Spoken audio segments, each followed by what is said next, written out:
सांपो भी आज के ब्लॉग में आयल रहा। आज के ब्लॉग में हम सुबह उठनी हो और रात के कुछ सामान लाई रहनी, हम बेतिया गई रहनी तब तो वह सामान देखी हाइड्रोमीटर है और कुछ चीज़ है जो के लेके हम रास्ता में चल देनी और फाइनली पहुँचनी हम नौका दुकान पे। कैसे कि वो दिन नौका दुकान पे जाए कर ला और नौका दुकान पे पहुँच के कुछ वीडियो लेनी है, कैसे कि नौका दुकान में थोड़ा सामान उमान देवे कर ला और ओकरा बाद फिर चलेनी है पुरनका दुकान पर। और देखी नौका दुकान पर आए नहीं है तबे तो देखनी है एगो बगल वाला घर में से सांप निकलल और वो सांप देखी सपेरा भाई के तरह ओकरा के फुसलावत रह। देखी सांप कितना खतरनाक बाटे, ऐसे फोन निकालता जैसे कि काटिए लिए। और देखी सांप वाला भाई के तरह ओकरा के खेलावत रहन और ऐसे लागत सांप के बाप इहे होंगे। देखी कैसे सांप के पकड़ता रहन। हई देखी हई देखिए हाथ में टांग ले बड़न।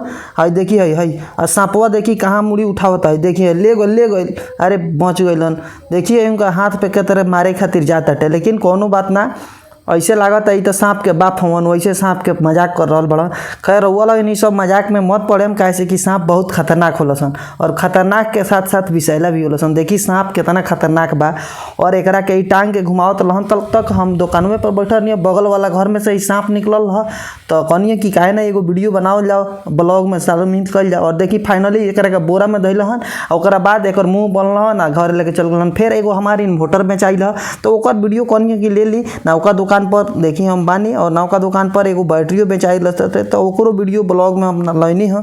और ओकरा बाद फिर हम नौका दुकान से पुरनका दुकान पर आ गए हैं और ओकरा बाद नौका दुकान पे से पुरनका दुकान पर नहीं है। तले एगो आज देखिए घोड़ा बन के दूगो लड़का घूमत रहसन, यानी कि मनोरंजन करता रहसन लोग के। और वो देखी वो ढोलक बजावता है नहीं, घोड़ा बन के नाचत आटे।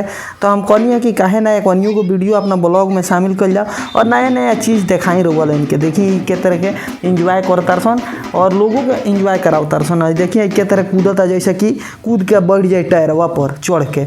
हई देखी हई कूदल है, बुझाता बढ़ जाए टायरवे पर चढ़ के। हई देखी हई ये कूदता ऐसे जैसे मानो कि सही घोड़ा कूदता है। देखी बुझाइल चढ़ गई हमारा देह पर।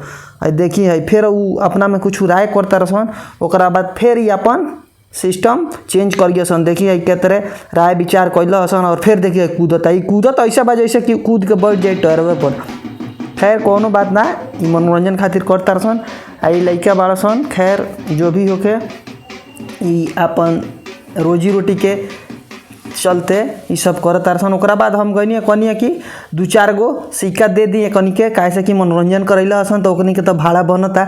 ओकरा बाद फिर बगल वाला दुकान पर गइल हसन तो हई देखी ये एगो बाद ढोलक बजावत हो। 3-4 गो लइकवा देखी के तरह घेरले बड़ा सन, ऐसे लागत जैसे ही मदारी वाला है। फिर लास्ट भइलटे रात के तो दुकान पर पुरनका सामान पूरा देखी एने ओने भइल हसन तो सब सामान रखात रह। आ देखी पूरा तरह से हमनी के थक गइल।